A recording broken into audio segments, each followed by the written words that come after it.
함께 성경 말씀 보도록 하겠습니다. 오늘 함께 볼 성경의 말씀은 요한복음 7장 1절과 2절 두 절의 말씀입니다. 요한복음 7장 1절과 2절 다 찾으신 줄 알고 함께 봉독합니다. 그 후에 예수께서 갈릴리에서 다니시고 유대에서 다니려 아니하시면 유대인들이 죽이려 함이더라. 유대인의 명절인 초막절이 가까운지라. 아멘. 자, 그리스도와 십자가라는 말씀을 가지고 오늘 이 7장의 서두의 부분을 여러분들과 오늘 마지막 시간으로 하고 다음 시간부터는 7장 1절부터에 기록되어 있는 그 내용들을 한 절 한 절 여러분들과 해석하면서 은혜를 나누도록 하겠습니다. 자, 지난주의 말씀을 여러분들과 함께 되새겨봅니다. 유대인들이 지켜야 하는 3대 절기가 무엇이죠? 유월절, 오순절, 초막절. 자, 유월절은 여러분들 무엇을 상징한다고 얘기했습니까? 무교병을 상징한다고 했고, 오순절은 그렇죠, 율법이죠. 네. 너희들은 지킬 수 없는 자다라는 것을, 그리고 너희들이 지킬 수 있는 자로 내가 그 은혜를 부어서 내가 반드시 너희를 내 백성으로 만들겠다는 하나님의 그 뜻이 이 오순절 절기 안에 담겨져 있다라고 여러분들에게 말씀을 드렸습니다. 그리고 이 초막절은 여러분들 세 가지의 뜻이 있다라고 했어요. 그 초막절의 세 가지의 뜻이 무엇입니까? 첫 번째, 하나님의 지키심, 그리고 보호하심, 그리고 인도하심이다라는 그와 같은 세 가지의 뜻이 이 안에 담겨져 있습니다. 그래서 이 세 가지의 뜻을 하나님께서는 하나 이 세 가지로 너희들은 이 초막절 때 반드시 행해야 하는 것을 말씀을 하십니다. 그 첫 번째가 무엇이었습니까? 우리가 지난 시간에 여러분들과 이 장막에 대해서 함께 은혜를 나눴고, 이제 그 두 번째, 세 번째 의미가 담겨져 있는 그 뜻이 무엇인지를 오늘 여러분들과 함께 은혜를 나눌 겁니다. 자, 이 초막절이 되면 반드시 해야 하는 그 행위가 있죠. 그게 무엇이라고요? 장막을 치는 거. 그렇죠? 장막을 치는 거. 그래서 지금 현재까지도 유대인들은 자기들의 마당, 그 정원 뒷뜰에다가 장막, 텐트를 치고 그 안에서 일주일 동안을 생활을 합니다. 그리고 두 번째 무엇입니까? 바로 성전 제단에다가 그 요단강에서 물을 길러서 그 제단 위에 뿌린다라고 했죠. 그 제단 위에 뿌린다는 것은 결국 그 무엇입니까? 뭐예요? 바로 너희들은 광야에서 물 없이 기갈로 죽을 수밖에 없는 자인데, 그 하나님의 지키심과 보호하심과 인도하심으로 인하여서 너희들의 삶 가운데 진정한 생명의 생수가 흘러 넘치는 그와 같은 삶으로 너희들을 바꾸어졌던 그 하나님을 기억하라라는 그와 같은 의미가 담겨져 있어요. 그리고 세 번째는 무엇입니까? 세 번째는 그 성막 안에다 여러분들 뭘 해야 된다고 했어요? 큰 촛대를 켜서 그것을 환하게 비춰야 된다라고 말씀을 드렸죠. 그것은 바로 빛으로 오신 예수 그리스도께서 어둠이었던 우리들의 삶을 바로 빛으로 밝히어 내시는, 그리고 하나님의 그 지키심, 인도하심이다라는 것을 제가 여러분들과 함께 그 구체적인 내용들을 여러분들에게 큰 맥락으로 말씀을 드렸어요. 자, 그러면 이 장막에 대해서는 여러분들과 함께 지난 시간에 은혜를 나눴으니까 기억이 안 나신 분들은 제가 유튜브에다 동영상을 올려놨으니까 그 말씀을 듣고 다시 한번 되새기시고, 오늘은 지난번에 했던 장막에 대해서 말씀을 드릴 시간이 없으므로 그 두 번째, 제단에 물이 흘러 넘치도록 부라는 그 의미 안에 담겨져 있는, 그리고 그 속에 도대체 예수 그리스도가 어떻게 드러나 있는지를, 어떻게 감추어져 있는지를 오늘 말씀을 통해서 함께 살펴보도록 하겠습니다. 자, 초막절에 성전 제단에 흘러보내야 했던 실로암 연못의 물 또한 예수 그리스도 안에서 완성이 되어 있더라는 것입니다. 이스라엘의 광야 무리바에서 하나님의 은혜로 반석의 물을 먹을 수 있었던 것은 기갈로 죽을 수밖에 없던 죄인들에게 부어지는 생수이신 예수 그리스도를 상징하고 있다라고 여러분들 볼 수 있는 것입니다. 그래서 사도 바울이 고린도전서에서 출애굽기 17장에 나오는 생수를 품어내던 반석이 누구인지를 아주 명확하게 기록하고 있습니다. 고린도전서 10장 4절의 말씀에 보니 다 같은 신령한 음료를 마셨으니 이는 저희를 따르는 신령한 반석으로부터 마셨음에 그 반석은 곧 그리스도시니라라고 그와 같이 얘기합니다. 자, 그 생수의 근원이신 예수 그리스도는 스가랴에 있어서 이미 예언된 바가 있더라는 것이에요. 자, 스가랴 14장 7절과 8절의 말씀에 보니 여호와의 아시는 한 날이 있으리니 낮도 아니요 밤도 아니라 어두워 갈 때에 빛이 있으리로다. 그 날에 생수가 예루살렘에서, 자, 예루살렘에는 여러분들 뭐가 있었어요? 예루살렘에 뭐가 있는 거예요? 뭐가 있어요? 성전이 있잖아요. 성전.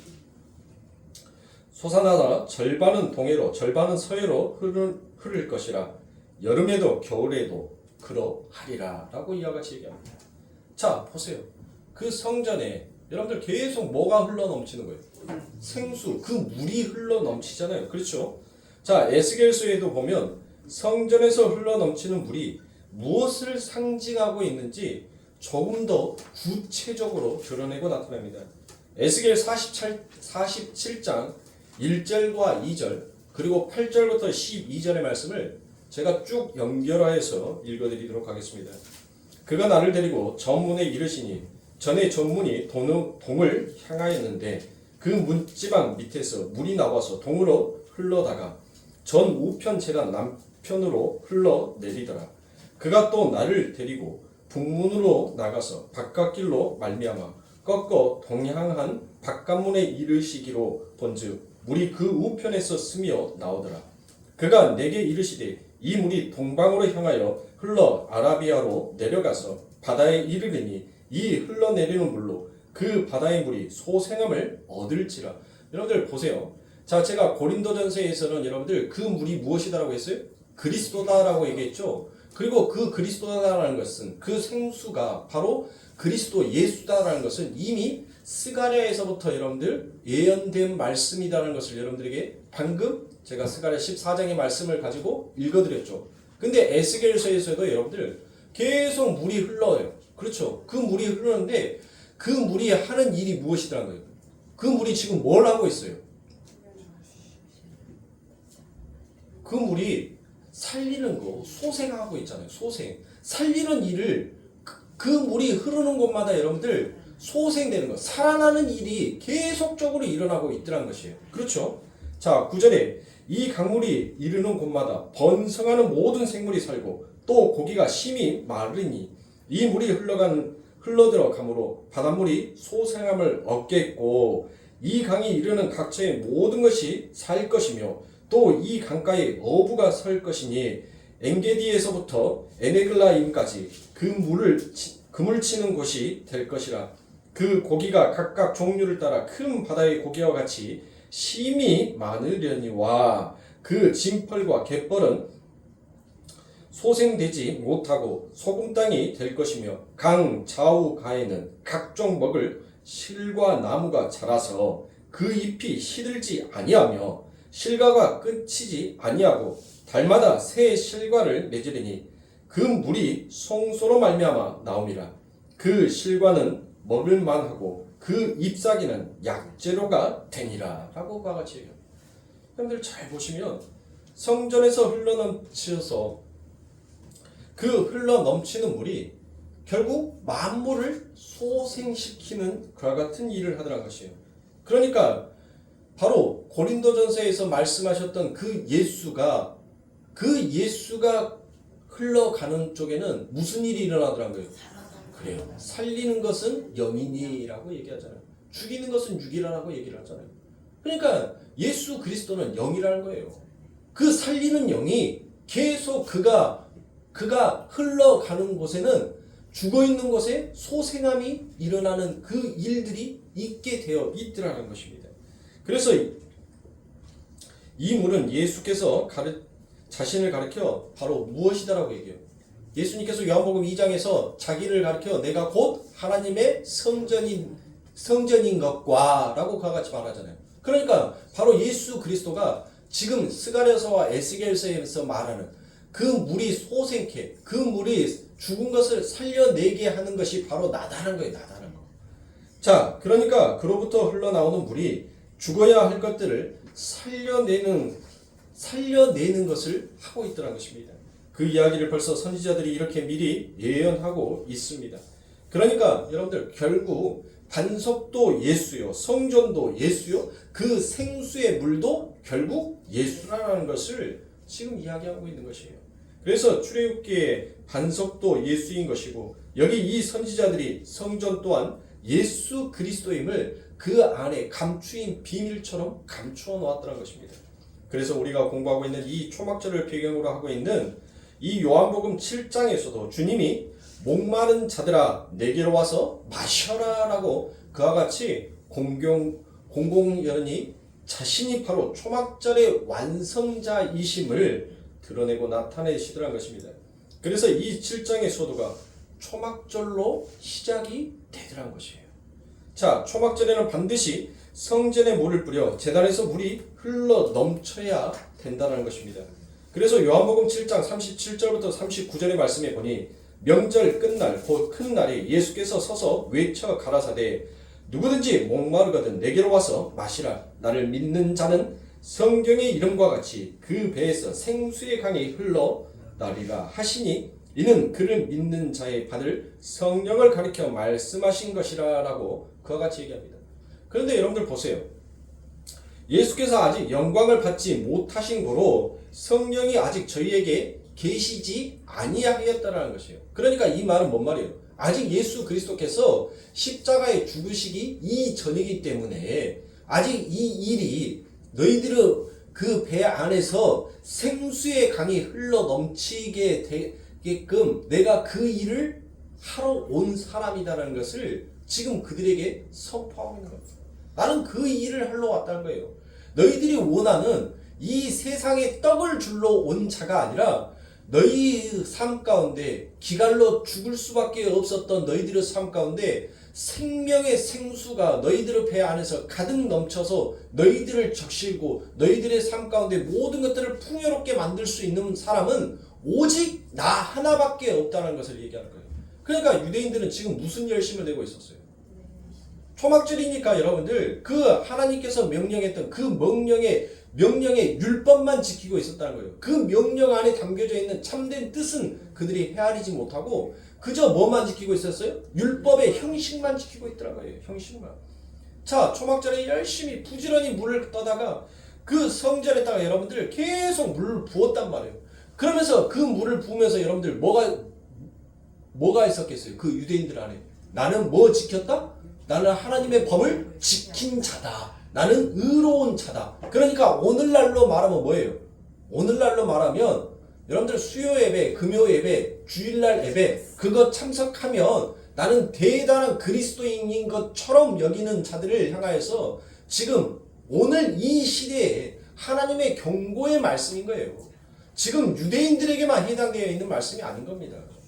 바로 오늘 이 시대 성경은 옛날 꽃날의 얘기를 하는 것이 아니에요. 호랑이 담배 피는 그 시절의 이야기를 하고 있는 것이 아닙니다. 하나님께서는 오늘 이 시대를 살고 있는 하늘의 백성들에게 지금 경고의 메시지를 남기고 있는 거예요. 너희들의 삶 가운데 너희를 지키고 너희를 보호하고 너희를 인도하고 계시는 그 하나님의 그 은혜를 잊어버리지 말라는 것을 지금 성경은 우리들에게 계속 이 글을 읽고 있는 독자들에게 계속 그것을 설명하는 거예요. 그것을. 그런데 이 시대는 뭘 하고 있어요? 그 은혜를 깨우치는 것이 아니라 나는 열심히 주일 성소, 나는 열심히 그 앱에 잘 참석했다. 그걸로 자기의 종교 생활이 믿음이 있는 자, 없는 자로 평가가 되어지 가더란 것이에요. 여러분들 예배는 여러분들 수요 예배, 금요 예배, 주일 예배 그거 드린다고 해서 여러분들 그거의 예배가 아니에요. 예배는 나의 전인 존재를 전부 다 하나님의 말씀 앞에서 부인하고 부정하고 오직 하나님만이 높은 자임을 찬송하는 것이 그게 진정한 예배예요.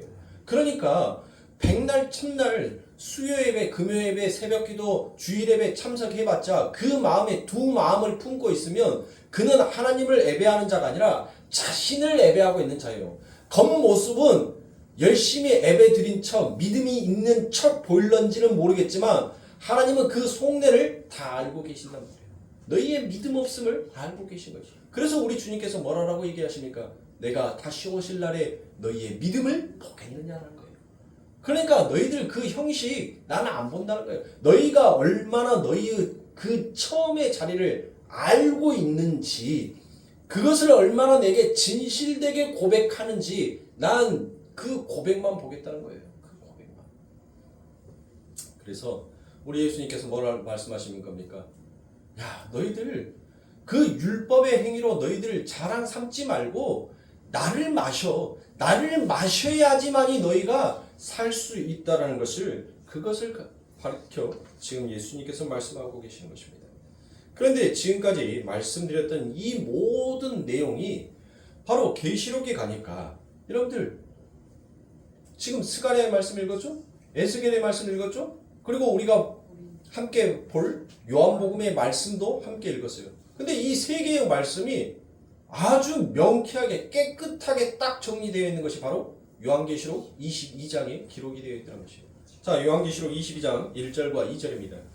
또 저가 수정같이 맑은 생명수의 강을 내게 보이니 하나님과 및 어린 양의 보좌로부터 나서 그 가운데로 흐르더라. 강 좌우에 생명나무가 있어 12가지 실과를 맺으되 달마다 그 실과를 맺히고 그 나무 잎사귀들은 만국을 소생하기 위하여 있더라. 그렇죠, 여러분들. 지금 이 요한이 바로 스가랴서와 에스겔서 그리고 이 요한복음에 기록되어 있는 그 말씀의 진정한 진위가 무엇인지를 이 요한계시록의 여러분들을 딱 기록하여 놓은 거예요. 요한계시록. 그 말씀의 이름이, 그 말씀의 뜻이 무엇인지를 바로 요한계시록에서 그 결론을 딱 내더라는 것입니다. 자, 우리가 조금 전에 읽었던 에스겔서의 내용하고 똑같은 단어들이 아주 많이 등장함을 볼 수 있습니다. 그게 바로 새 하늘과 새 땅에 이미 완성되어 있더라라는 것입니다.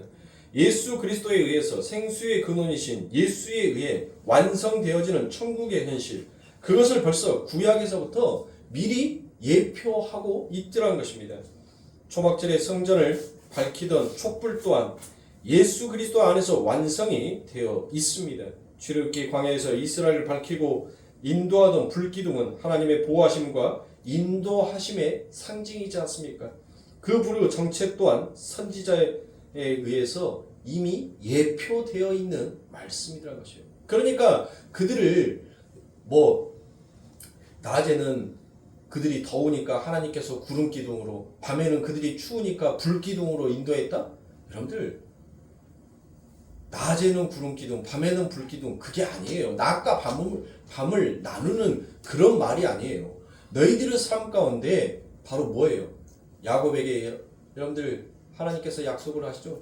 내가 반드시 나의 뜻이 이루어지기까지 나는 너를 떠나지 아니할 것이다 라고 같이 얘기합니다. 하나님께서의 그 약속의 성취는 무려 14년이라는 그 시간 동안 하나님께서는 그 야곱과 함께 동행하심으로 하나님의 그 뜻을 성취해 내시더라는 것이에요. 그러니까 바로 그겁니다. 그 구름 기둥과 불 기둥은 하나님의 언약의 뜻, 그 언약의 뜻이 바로 이루어질 때까지 나는 너희들과 함께 하겠다는 거예요. 그래서 예수님께서 뭐라고 얘기합니까? 내가 세상 끝날 때까지 너희와 함께 있을 것이다 라고 얘기를 하잖아요. 바로 그 말씀인 거예요. 그 말씀. 자, 이사야서 9장 1절과 2절의 말씀입니다. 전에 고통하던 자에게는 흑암이 없으리로다.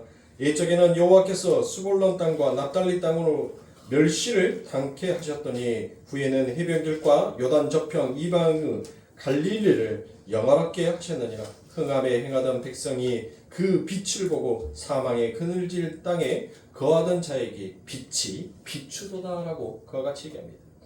자, 이 빛이 여러분들 바로 예수 그리스도라는 거예요. 예수 그리스도. 자, 이어질 말씀 이사야 42장 6절과 7절의 말씀에 보니 나 여호와가 의로 너를 불렀은즉 너는 누구예요?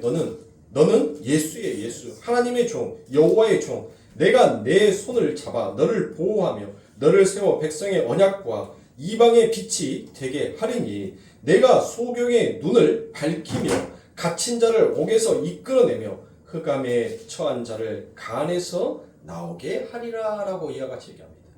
자, 소경의 눈을 밝히셨던 분이 누구입니까? 네?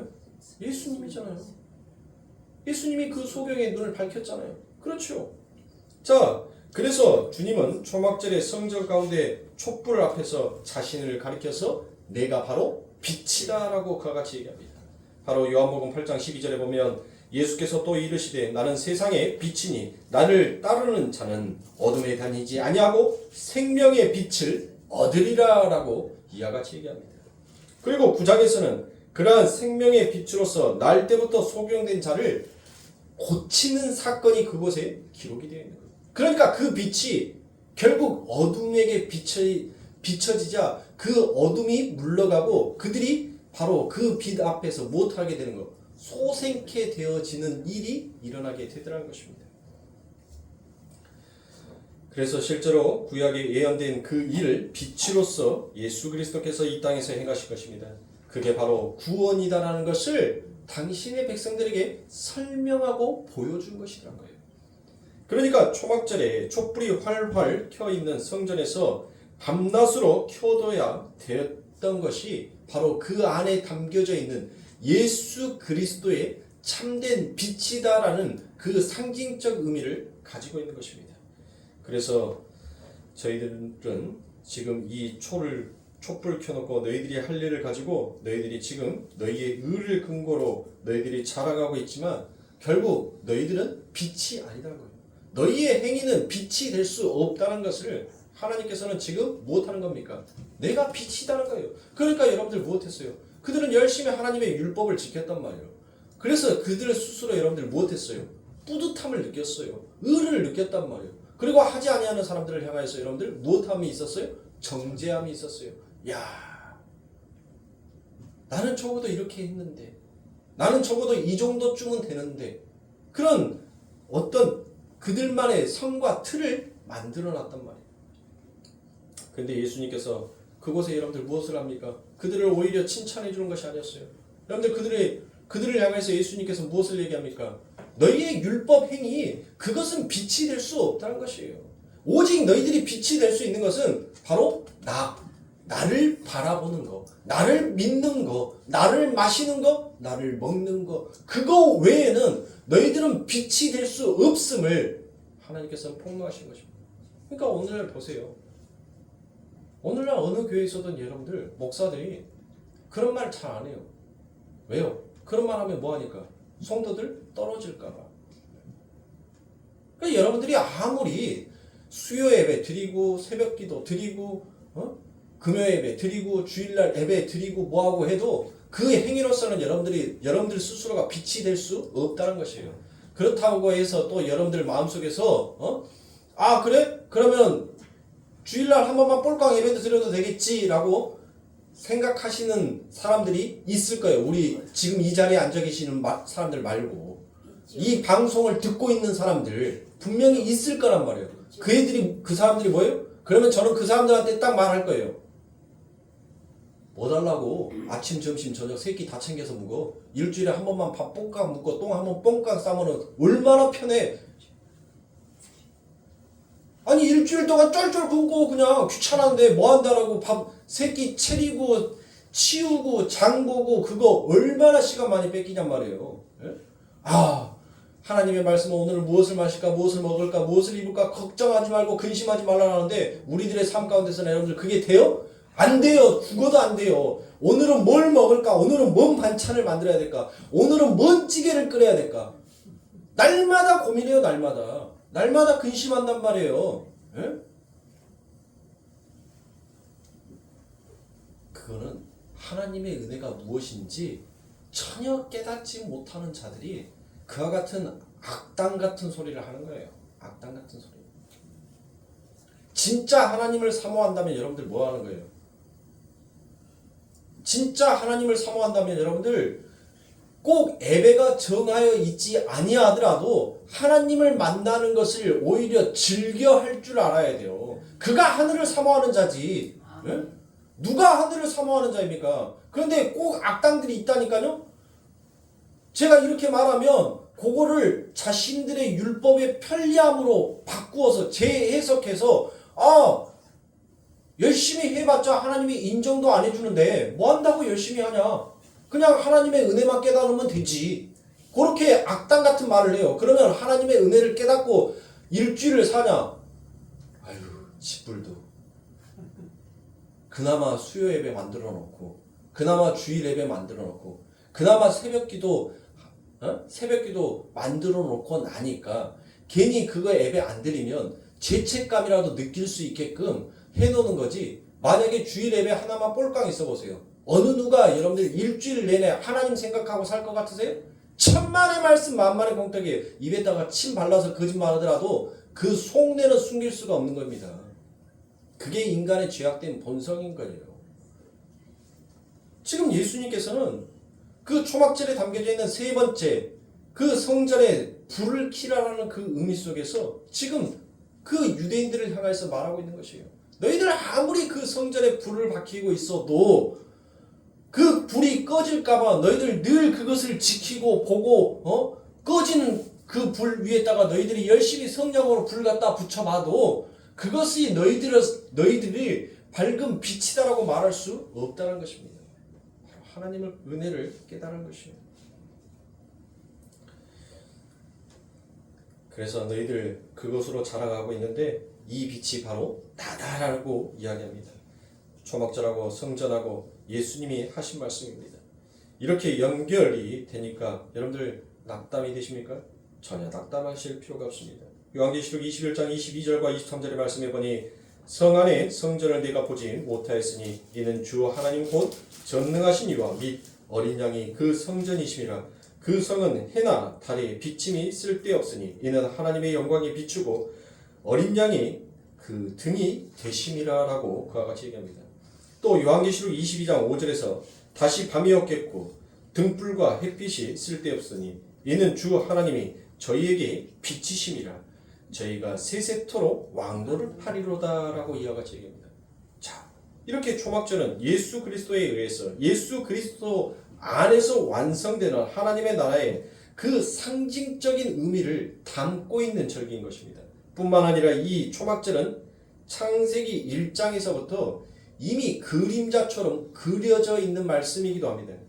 창세기 1장 1절부터 3절의 말씀해 보니 태초에 하나님이 천지를 창조하시니라. 땅이 혼돈하고 공허하며 흑암이 깊음 위에 있고 하나님의 신은 수면에 운영하시니라. 하나님이 가라사대 빛이 있으라 하심에 빛이 있었고 라고 되어 있습니다. 그렇죠. 자, 하나님의 신이 수면 위에 운영하시더라. 자, 이 운영하시더라는 것은 바로 제가 히브리어로 뭐라 했죠? 라프라고 했죠. 라프는 뭐예요? 그렇죠. 암탉이 병아리를 그 품에 안는 것을 라프라라고 얘기를 했죠. 그리고 난 다음에 이 라프가 이 헬라어에서는 여러분들 뭐라고 쓰였다라고 했어요? 스케노라고 했죠. 스케노. 이 스케노라는 것은 뭐예요? 바로 장막을 치다. 바로 그들을 품다, 텐트를 치다라는 그와 같은 뜻이 그 안에 담겨져 있다라고 얘기를 했죠. 그렇죠? 자, 그러니까 이미 하나님께서 못하는 거예요. 땅이 혼돈하고 공허하고 흑암이 깊음 위에 있고 지금 여러분들 뭐예요? 이 상태가 뭔 상태예요? 어둠의 상태잖아요. 빛이 없는 상태, 어둠의 상태. 그러니까 이 어둠 안에서는 그 어떤 행위를 한다 하더라도 그들은 깨끗해질 수가 없고 밝아질 수가 없어요. 그 어둠 안에서. 네? 여러분들이 김치찌개를 먹었다라고 생각을 해보세요. 여러분들이 이빨에 고춧가루가 몇 개 껴져 있는지 알아요? 거울 보기 전에는 절대로 내 이빨에 고춧가루가 껴있는지 안 껴있는지 여러분들 보지를 못하는 거예요. 그게 바로 어둠의 상태란 거예요. 나는 내가 내 스스로 나를 볼 수가 없어요. 나를 볼 수가 없단 말이에요. 그래서 이제 하나님께서 뭐 하는 거예요? 그 어둠의 상태, 죄의 상태에 빠져 있는 그들에게 하나님의 신이, 하나님의 은혜가 그들에게 부어지자 하나님이 그들을 무엇하더란 거예요? 그들을 이제 지키고 보호하고 인도하시더란 거예요. 근데 그 인도하시는데 어떻게 인도를 하신다? 어떻게? 빛이 있으라니 빛이 있더라. 그런데 여러분들 창세기를 잘 보시면 창세기 1장 3절에 나와 있는 빛이 있으라라고 있었을 때 이 빛은 여러분들 어떤 빛이에요? 그래요. 예수예요. 예수. 왜요? 지금 이 빛은 우리가 생각하고 있는 그 빛이 아니란 말이에요. 왜요? 해와 달은 한참 후에 여러분들 뭐예요? 하나님께서 창조하신단 말이에요. 그러니까 이 빛은 뭐예요? 이 빛은 바로 예수 그리스도 하나님이 그들을 품고 있는 거. 그 하나님의 은혜가 임한 자들에게는 이제는 흑암이 물러가고 그들에게는 이제 빛이 비추어지는 삶이 된다는 것을 하나님께서는 이미 창세기에서부터 그것을 예표하고 계셨던 것입니다. 바로 그 원리에 의해서 하나님의 백성의 재창조가 완성된 것임을 첫 창조 안에 이미 예표로 제시하고 있는 것입니다. 예수 그리스도가 장막으로 내려오셔서 당신의 백성들을 품어 안고 빛으로 그들의 눈을 뜨게 하시고 그들을 인도하여 하나님의 백성, 하나님의 나라로 끌고 가시더라는 것이에요. 그것이 바로 구원이고 재창조의 사역이다라고 말할 수 있는 것입니다. 그러니까 너희의 옛사람은 죽고 이제 너희는 새 사람으로 거듭나라. 그러니까 이게 바로 뭐예요? 이게 재창조란 말이에요. 재창조. 옛사람은 죽어버렸잖아요. 옛사람은 죽어서 어디로 간 거예요? 너희는 흙이니 흙으로 돌아갈지니라라는 그 하나님의 말씀대로 이미 옛사람은 죽었으니까 흙으로 갔단 말이에요. 근데 그 흙으로 간 그들을 지금 하나님께서는 뭐 하는 거예요? 다시 새롭게 창조해 내신 거예요. 새롭게.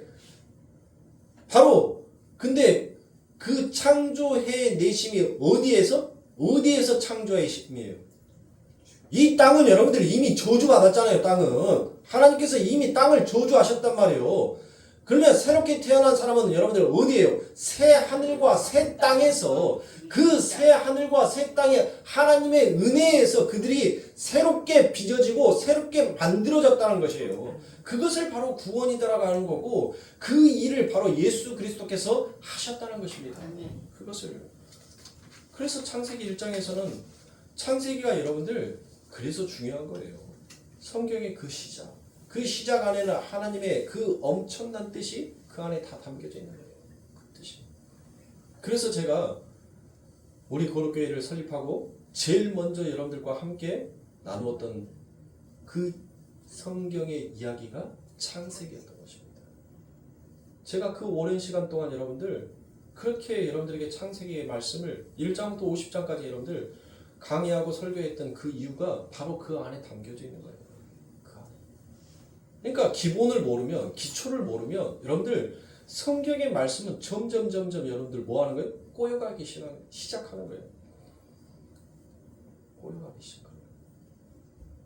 처음에 여러분들 우리가 더하기 빼기는 잘해요. 그런데 곱하기를 하니까 이제 조금씩 헷갈리는 거예요. 이해가 안 가는 거예요. 그런데 이해가 아직 덜 갔는데 나누기를 하네? 사치경산도 안 되는데 여러분들 이제 학년은 지나가니까 이제 뭘 배워요? 분수를 배우기 시작해요. 분수를 배우는데 아니 나누기가 안 되는데 이거를 또 둘로 쪼개고 더하고 하려니까 머리가 터질라는 거예요.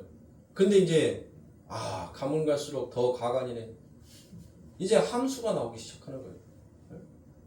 요즘 초등학생들이 1차 방정식, 2차 방정식을 배운대요. 초등학교 6학년 책에, 수학책에. 저희는 중학교 때 배웠던 그 방정식이 요즘은 초등학생들이 그걸 푼다는 거예요. 아니 중학교 3학년만 되면은 여러분들 적분과 미적분을 한대요. 수학의 정석이라는 그 책을 제가 고등학교 때 수학의 정석이라고 해가지고 여러분들 적분과 미적분을 배웠는데 요즘은 엄청나게 빨라졌어요. 엄청나게. 보세요. 공부라는 건 그래요. 모르는 것이 처음에는 밑바닥에 한 개, 두 개예요. 그런데 그 한 개, 두 개를 놓쳐버리면 이거는 여러분들 걷잡을 수 없이 보이지 아니하게끔 쌓여가기 시작하는 거예요. 그리고 난 다음에 고학년이 되면 이제는 아는 것보다 모르는 것이 너무 많으니까 에잇! 하고 책 덮어버리는 거예요. 그래서 덮는 거예요. 성경의 말씀도 마찬가지입니다. 기본과 기초를 모르면 여러분들 자꾸 성경의 말씀을 엉뚱하게 사사로이 풀 수밖에 없는 거예요. 그래서 저는 여러분들에게 그 기초의 말씀을 여러분들과 함께 나누었고 그 기초가 여러분들 세워지니까 앞으로 이제 우리가 달려가야 할 이 복음의 말씀이 마지막 어떠한 그림으로 완성되어질 것인지를 여러분들에게 그림으로 보여주기 위해서 제가 또 수요 예배 때 요한계시록의 말씀을 여러분들에게 강의를 했던 거고, 이제 그 안에다가 철거를 넣고 뼈를 붙이고 살을 붙이고 이제 건물화해 가는 그 작업을 하고 있는 거예요. 그러니까 여러분들은 성경 안에서 인간의 사사로움으로 풀어가는 모든 글들을 다 제하여 버리고 모든 것들을 전부 다 예수에 맞춰서 성경을 읽으면 전부 다 해석이 되어져 가더란 것입니다. 그래서 그것이 초막절에서 한번 또 보이는 거고, 그것이 예수 그리스도 안에서 보이고, 그것이 바로 요한계시록에서 완성되어지는 모습으로 나타나더라는 것이죠. 그러니까 이미 창세기에서부터 여러분들 못하더라는 거예요. 창세기에서부터 바로 그 하나님의 백성들이 어떻게 만들어질 거고 그 하나님의 나라가 어떻게 완성되어질 것인지를 이미 창세기에서 여러분들 그 운을 띄었어요. 내가 이 건물을 어떻게 지어야 할 건지 여러분들 뭐 한 거예요? 설계도를 그린 거예요. 설계도를. 그 도면을 그린 거예요. 도면을. 그리고 그 도면 안을 그렸다면 이제 그 안에 여러분들 채워져야 하잖아요. 네. 우리 교회 여러분들 지금 이 모습 갖추기까지 처음에는 여기가 텅 빈 공간이었어요. 텅 빈 공간. 근데 그 뼈대가 완성되고 여러분들 나머지가 다 채워지고 나니까 이제 그 안에 생활할 수 있게끔 채워지잖아요. 바로 그 채워지는 역할, 그것이 바로 뭐예요? 예수 그리스도가 이렇게 하나님의 나라가 건설될 것이고 이렇게 하나님의 백성들이 이 하나님의 나라 안에서 살게 될 것을 하나님께서는 이미 창세기에서 말씀하시고 그들이 그 하나님의 나라에서 어떻게 살아가게 될 것인지를 예수 그리스도께서 또 한 번 예표로 보여주신 거예요. 그리고 마지막 요한계시록에 가서 바로 그 완성이 이거다라는 것을 보여주는 것입니다. 그래서 그 그림이 바로 창세기 2장 10절부터 15절의 말씀에 동산이 등장을 하는 겁니다. 강이 에덴에서 발원하여 동산을 적시고 거기서부터 갈라져 네 근원이 되었으니, 자 창세기 2장 10절부터 15절입니다. 자 에덴에서 발원하여 흘러 넘쳐 동산을 적신다라고 되어 있죠. 자 성전에서 흘러 넘쳐 성전을 적시고, 계시록에서는 생명수 강이 흘러서 새 하늘과 새 땅을 적시더라라고 그와 같이 되어 있죠. 자 그러니까 전부 다 뭐예요? 전부 다 같은 그림, 같은 모양이란 말이에요. 같은 모양. 자 11절에서 첫째의 이름은 비손이라 금이 있는 하웰라라 온 땅에 둘렀으며 그 땅의 금은 정금이요 그곳에 베들리헴과 호마노도 있으며 둘째 강의 이름은 기온이라 구스 온 땅에 둘렸고 셋째 강의 이름은 히데겔이라 아수르 동편으로 흐르며 넷째 강은 유브라데라. 여호와 하나님이 그 사람을 이끌어 에덴 동산에 두사 그것을 다스리며 지키게 하시고라고 그와 같이 되어 있습니다. 자, 요 장면을 조금 전에 요한계시록 어디에서 보았습니까? 요한계시록 22장에서 보았죠. 새 하늘과 새 땅에서 자 보았던 그 말씀이 바로 이곳에 기록이 되어 있는 것입니다. 창세기 1장에서 텐트를 치고 장막이 되셔서 시간과 공간을 덮어 빛으로 창조하시고 그 하나님께서 완성해낸 아주 좋은 힘이 좋은 것이 바로 에덴 동산이었듯 그 그림이 그대로 요한계시록에 옮겨져 있더라라는 것이에요. 그러니까 에덴 동산은 여러분들 어디를 가리킨 거예요? 하나님의 나라. 하나님의 나라 그림자라니까요. 그림자. 이 땅에 있는 것은 전부 다 하늘의 그림자인 거예요. 그림자. 실체가 아니에요. 여러분들 제가 이 컵을 들으면 이 컵 밑에는 바로 뭐가 생겨요? 그림자죠. 그렇죠. 근데 그 그림자 안에는 여러분들 뭐가 없어요? 내용이 없잖아요. 그 안에는 내용이 없단 말이에요. 모형은 있으나 내용이 없단 말이에요. 근데 실제 컵에는 여러분들 뭐가 있어요? 내용이 있단 말이에요. 봐요. 봐. 이렇게 내용이 있어요. 내용이. 실제는 내용이 있단 말이에요. 근데 그림자에는 뭐가 없는 거예요? 내용이 없는 거예요. 그래서 예수 그리스도가 비밀이라는 거예요. 무스테리온.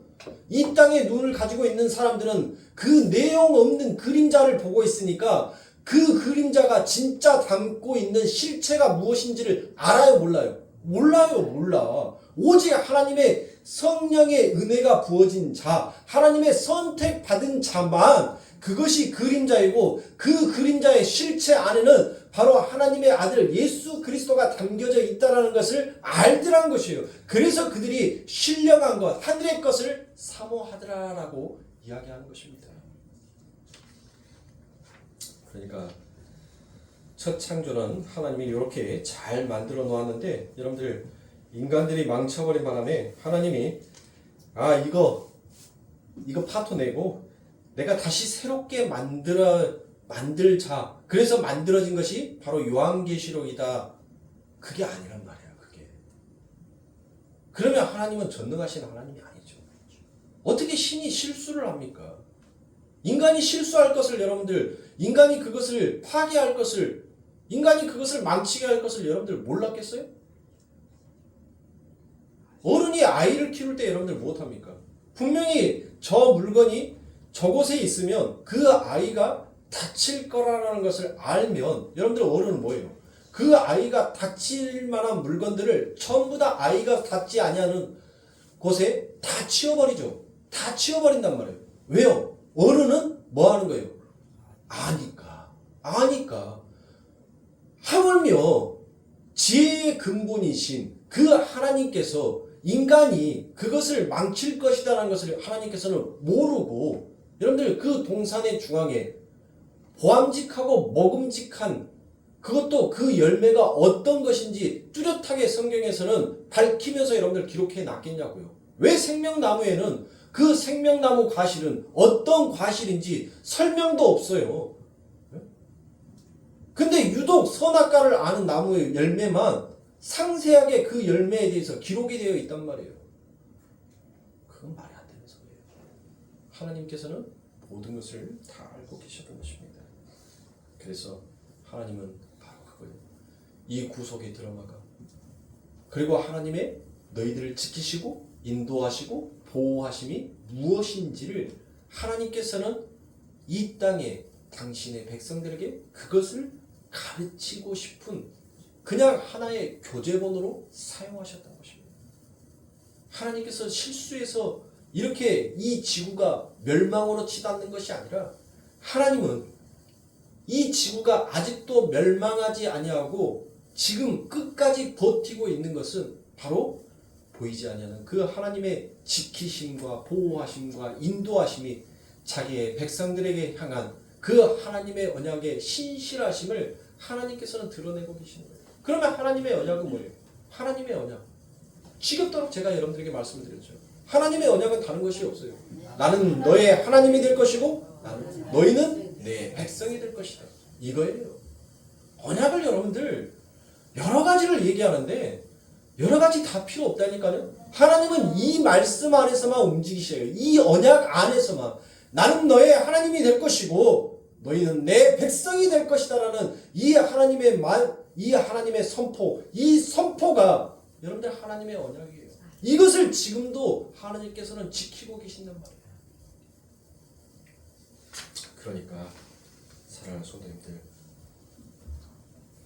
유월절에서부터 시작해서 이 초막절까지 내려온 이 절기 안에 여러분들 무엇이 담겨져 있는 거예요? 우리가 6장에서부터 6장에 여러분들 참 오랜 시간 동안 여러분들과 함께 이 6장을 함께 나눴잖아요. 은혜를 나누었잖아요. 제가 보통 한 장을 설교하면 뭐 한 달 설교하고 끝나는 것이 아니라 보통 4개월에서 5개월을 제가 한 장을 설교를 하고 그 다음에 장으로 넘어옵니다. 그 다음에 장.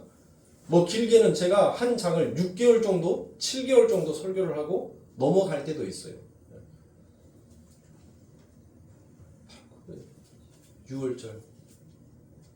너희들이 그 절기 지키는 것이 아니라 그 6월절에 담겨져 있는 바로 하나님께서는 너희들의 너희들의 죄를 뽑아내시는 그리고 너희를 살려내시는 그 하나님의 은혜를 알아요. 그러니까 6월절 안에도 여러분들 뭐가 담겨져 있는 거예요? 은혜인 거예요. 오순절 안에도 뭐가 담겨져 있는 거예요? 은혜인 거예요. 왜요? 너희는 지킬 수 없는 자다. 하나님께서 지키지 못하면 뭐 한다는 거예요? 너희는 죽는다는 거예요. 너 안 지켜? 그러면 죽어. 그거잖아요. 율법이. 율법은 딱 간단해요. 지켜. 그러면 내가 너한테 상 주고 못 지켜? 그러면 죽어. 너희는 흙이니 흙으로 돌아가. 흙으로 돌아가라는 말도 하나님의 율법이란 말이에요. 예?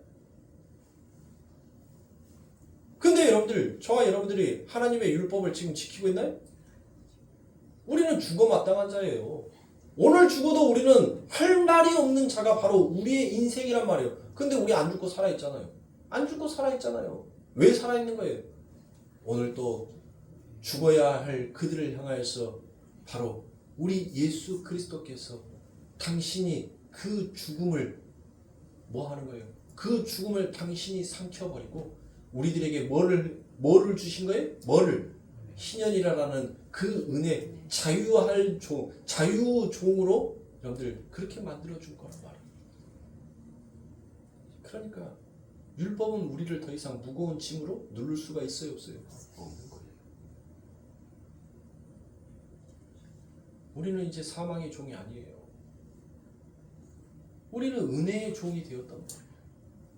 그리고 이 초막절 안에 담겨져 있는 그와 같은 의미도 여러분들 뭐예요? 여전히 우리를 지키고 계시는 우리 하나님의 손을 뻗으란 말이에요. 하나님은 우리를 하나님의 성전 삼고 그 성전이 가는 곳곳마다 하나님의 일하심과 하나님의 뜻을 드러내고 계신 것입니다. 그러니까 진짜 내가 하나님의 은혜를 깨닫고 아는 자라면 여러분들 우리는 그 하나님의 은혜 앞에서 뭐 할 수 있어야 돼요? 그 믿음을 발휘해낼 수 있어야 돼요. 그러면 그 믿음의 발휘는 뭐예요? 하나님께서 내게 좋은 거 줬을 때만 여러분들 하나님 땡큐 감사합니다라고 여러분들 그 하는 것이 그게 믿음을 발휘하는 건가요? 그건 세상의 사람들도 여러분들 다 해요. 다른 타 종교도 여러분들 다 하는 거란 말이에요. 우리는 세상의 종교와 다르다면서요. 그러면 세상의 종교와 다르면 여러분들 다른 것이 우리들의 삶 가운데 드러나야 할 거 아닙니까? 그게 뭐예요? 하나님께서 주지 아니하셔도 하나님 내 삶엔 하나님의 은혜이옵니다라고 그 고백할 수 있는 것. 그게 진짜 믿음의 발휘인 것입니다. 그 믿음을 우리 아버지 하나님께서 바로 이 새 절기를 통하여서 하나님의 은혜를 너희들의 삶 가운데 잊지 말라는 거예요.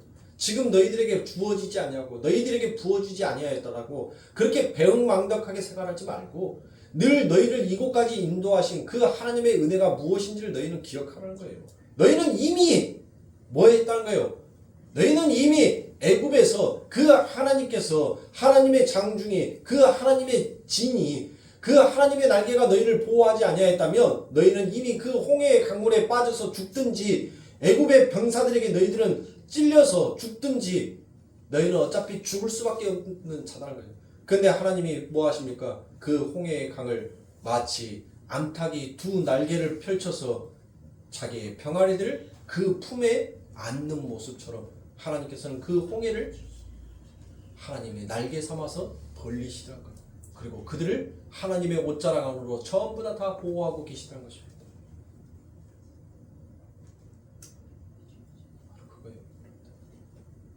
왜 하나님을 믿는다는 사람이 자신들의 삶 가운데 자신들의 뜻대로 이루어지지 않으면 왜 하나님을 원망합니까? 그동안 여기까지 왔던 그 하나님의 은혜는 도대체 어디 갔냔 말이에요. 내게 건강했던 내가 예수를 믿음으로 인해서 내 건강이 여러분들 못해요. 갑자기 나빠질 수도 있어요. 내 자녀가 갑자기 교통사고로 죽을 수도 있어요. 내 사업이 잘 되었던 사람이 한순간에 여러분들 사업이 망해버릴 수도 있어요. 왜 그것을 여러분들 저주라고 생각하세요? 왜 그것을 하나님의 축복이다라고 여러분들 바꾸어 생각할 수는 없나요? 진짜 믿음의 사람이라면 여러분들 무엇하는 거예요? 아, 이게 바로 내가 하나님과 가까이 가는데 큰 장벽이었구나. 그동안 내 인생에서 그걸 몰랐었구나. 하나님께서는 이제 당신과 내가 연합된 진짜 하나의 모습을 만들어 놓기 위해서 내 삶 가운데 이 장막을 치우셨구나. 놀랍도다 하나님의 은혜여라고 찬송할 수 있어야 돼. 찬송할 수. 그게 진짜 하늘의 백성이란 말이에요. 그걸 우리 아버지 하나님께서 원하시는 거예요. 너희의 율법의 행위가 아니라 너희들의 삶을 통하여서 드러나고 나타나는 그 하나님의 은혜를 너희들이 깨닫고 알아라고 하나님께서는 끊임없이 우리들의 삶 가운데 그 하나님의 은혜를 가리키는 거예요. 은혜. 그러니까 지금 오늘날도 교회에서 이루어지는 그 12달 속에 담겨져 있는 모든 종교의 행사들 안에는 인간의 율법의 형식이 아니라 진짜 은혜를 깨달아 알을 수 있는 여러분들 그런 절기들이 되어야 합니다. 그런데 못합니까? 그 하나님의 은혜에는 온데간데가 없어요. 교회는 화려한 조명과 그들의 심령과 그들의 마음속에 감동의 울림을 울릴 수 있는 찬양대가 있어야 돼요. 잔잔하게 깔려가는 음악의 베이스도 있어야 합니다. 왜 교회가 세상이 원하는 그와 같은 퍼포먼스의 교회로 바뀌어버리는 거예요? 많은 교회들이 하나님의 은혜는 이야기합니다. 근데 정말 진짜로 하나님의 은혜를 깨닫고 하나님을 그렇게 찬양하는 진짜 하나님의 성전들이 과연 몇 개나 될까요? 저 역시도 하나님의 그와 같은 성전 되지 못함이 이 말씀을 선포하면서 얼마나 부끄러운지 모릅니다. 얼마나 창피한지 모릅니다. 부끄럽고 창피한 그래서 큰 바위야 내 위에 저 빛을 비추지 못하도록 내 위에 덮어다오라고 그와 같은 고백을 하고 싶을 정도만큼 정말 부끄러운 점입니다. 그런데도 하나님께서는 오늘 이 부끄러운 종을 하나님의 말씀을 선포하는 거룩하고 위대한 종으로 오늘 또 세워주십니다. 이게 하나님의 은혜인 거예요. 진짜 하늘의 백성이라면 그 하나님의 은혜를 찬양할 수 있습니다. 세상의 사람들을 바라보지 마세요. 예수를 바라보시란 말이에요. 세상의 시설이 여러분들 좋고 나쁘고가 무슨 소용이 있냔 말이에요. 이 세상은 여러분들 다 뭐하기 위해서 잠시 두었다? 뭐하기 위해서? 불살라 버리기 위해서 잠시 유보해 두었다라고 성경에 기록이 되어 있죠. 이윤성 복음 몇 장 몇 절의 말씀이 아니란 말이에요. 하나님의 말씀 몇 장 몇 절에 기록이 되어 있는 말씀이란 말이에요. 그쵸? 그래요. 이 세상에서 여러분들 화려한 그 그림들이 무슨 필요가 있습니까? 진짜 실체 앞에서 화려한 자가 되어야지요. 진짜 하나님의 백성처럼 그 하나님 앞에서 의로운 백성으로 설 수 있어야죠. 그게 하나님을 위해서 신앙생활하는 하나님의 백성들의 궁극적 목적 아닙니까? 왜 이 땅의 것들을 여러분들 바라보면서 그렇게 이 땅에서 화려한 자로 서기를 원하는 말이에요. 그러니까 믿음의 진보가 믿음의 행보가 여러분들 자꾸 어긋나지는 거 아닙니까? 그럴 때 하나님께서는 못합니까? 돌아오라고 얘기합니다. 그러나 그 돌아오라는 그 하나님의 음성을 아무도 듣지 않다는 것입니다. 아무도. 오직 무엇한 자만 들을 수 있어요? 성경에서 귀 있는 자만 들을지어다. 그래요.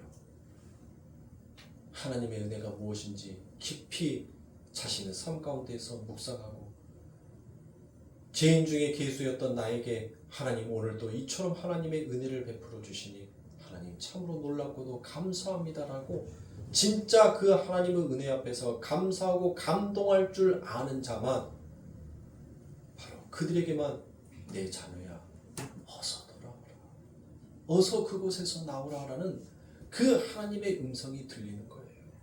나머지는 다 어중이 떠둥이 다 어중이 떠둥이 바로 무엇하기 위해서 여러분들 우리 학창시절에 가면 꼭 꼭 이쁜 애 옆에는 뭐한 애가 따라다녀요? 예, 안 이쁜 애들이 꼭 한 명씩 붙어갖고 따라다녀요. 그러면 그 이쁜 애가 더 이쁘게 돋보이죠? 바로 그거예요. 왜 하나님께서 이 하나님의 이 예배당 안에 그와 같은 들러리들을 하나님이 많이 놔둔 줄 아세요?